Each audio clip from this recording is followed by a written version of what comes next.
Hello, welcome to night number 4, race number 3 of Pennsylvania Speedweek 2024. This is Lincoln Speedway.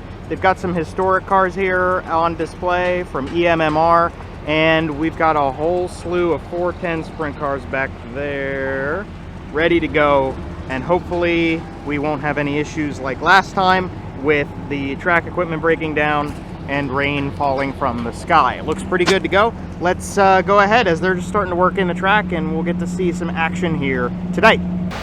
And here we are at the end of the night. It was a good night of racing. The weather cooperated very nicely tonight. It was actually rather chilly this evening, but everything went pretty smoothly, and let's just go ahead and run it back. So to start off, we had Troy Wagaman fastest in warm-ups. Freddie Rahmer, Dylan Norris, Danny Dietrich, and Brandon Rahmer made up the hot laps top 5. We moved into time trials. There were 36 cars entered tonight. That meant we had 2 flights of 18 going between heats 1 and 2, and then heats 3 and 4. In the first group of time trials, we saw Trey Hivner with engine trouble, and that was really the only thing that was notable besides everybody going out and doing 2 laps.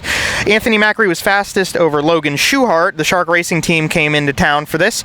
Aaron Bollinger third. 4th place was Devin Borden, and Chad Trout was the rounding out of the top 5 for Flight 1.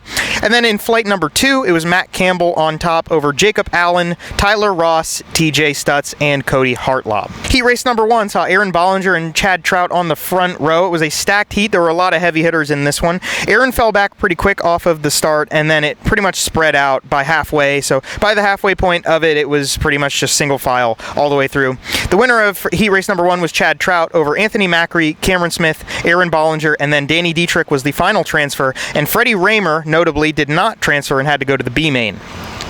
Heat race number 2 saw Devin Borden on the pole with Troy Wagaman in second.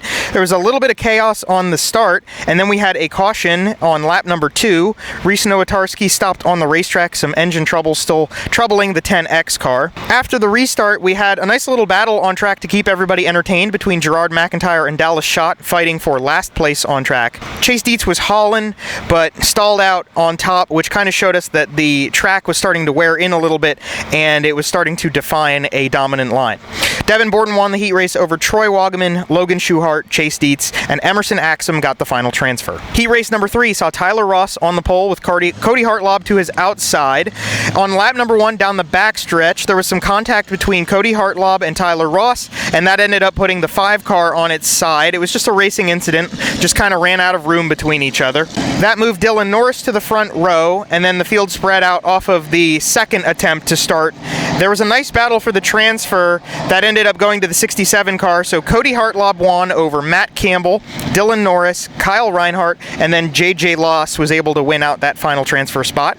Heat race number 4 saw TJ Stutz and Brandon Rahmer on the front row. Lucas Wolf had a really good start, and lap 2 saw TJ Stutz spin from the lead in turn number 2, all on his own. We saw a restart on lap number 3, Jesse Adard sent it too deep in turn 4 and hit Kyle Moody, which put him up into the wall, and then we saw him on his side as well. TJ Stutz was not waiting around, and he had to go from the back when he was the spin that caused the caution, and he very quickly got back up into the top 5, so Lucas Wolf won the heat race over Brandon Rahmer, Jacob Allen, Logan Rumsey, and TJ Stutz.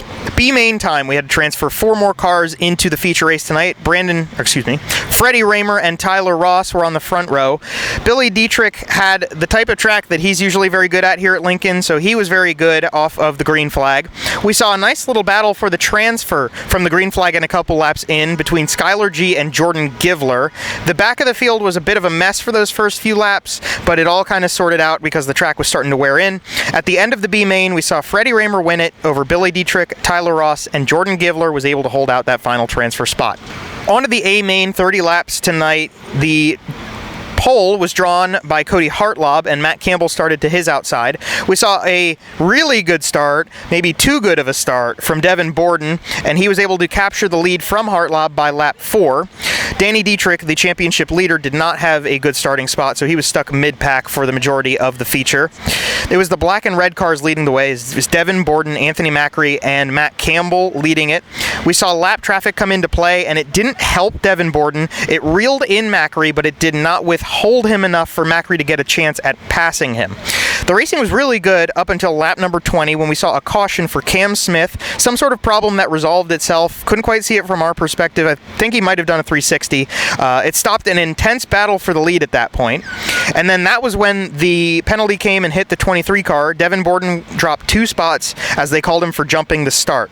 He flipped the bird to a track official while he was giving up those spots. I think that's worth noting because that's funny. Off the restart, we got 1 lap in, and then there was another incident, and this one was Jacob Allen and Freddie Rahmer. What happened right in front of us? Rahmer spun, pointed the wrong direction, and we had to restart again on lap 21. It was Anthony Macri, Cody Hartlob, and Devin Borden in the top 3. The bottom was working dominantly in 3 and 4. The top was still pretty good in 1 and 2, so it made a nice little battle out of second place between Hartlob and Borden. The top was working pretty well as the 1 lane for the leaders within the last 10 laps, so Borden got around Hartlob, and then it was pretty much straightforward from there. Anthony Macri very easily was able to hold on and win his first race of this PA Speedweek over Devin Borden and Cody Hartlob. Rest of the final order coming across your screen right here, and I think it's just worth noting, I was sitting with my buddy Nate from Apex Media, and we were kind of questioning why they did the first start initially. If Devin Borden did jump it, why didn't they call it back and try again? Interesting note, but just a little tidbit from us. The points for Speedweek after this event, after this race, are on the screen now. Your top 10, what you're looking at. Danny Dietrich did not have that great of a night, but he did have a good lead coming into it, so we'll see how that shapes up over the course of the week. And they're shutting the lights off on us here on the track, which means we need to wrap things up kind of quickly. Tomorrow is Grandview. Lincoln is phenomenal. I really do love this track. They do a nice job with it. The track surface itself was really prone to good racing tonight, and we saw a nice little cushion up here. We saw turns 3 and 4 be really active, and it was really interesting to have turns 1 and 2 running differently than 3 and 4. At the end of all of that, I actually am using the wrong hand. I have turn 3 photos in Apex Media on my hand. Some friends of mine, and we saw at the track tonight, they were helping me out, spotting a little bit. Nate Dogg behind the camera, Nate from Apex Media, was stepping in as my main man, Matt Faust, was running HQ tonight. So I'm hoping that we can get Matt back out again soon, but I got to make a shout out to him. I got to make a shout out to Wyatt Hinkle for helping out, and that random guy, Brandon, who was able to share with me the deets on the time trials because I didn't have very good cell service tonight. So definitely thank you to Wyatt and Brandon for helping out with the crew tonight, and that's the show. Hopefully you guys enjoyed it. They are shutting more of the lights off, so we need to stop, but we'll see you guys next time at Grandview. Hope you enjoyed it.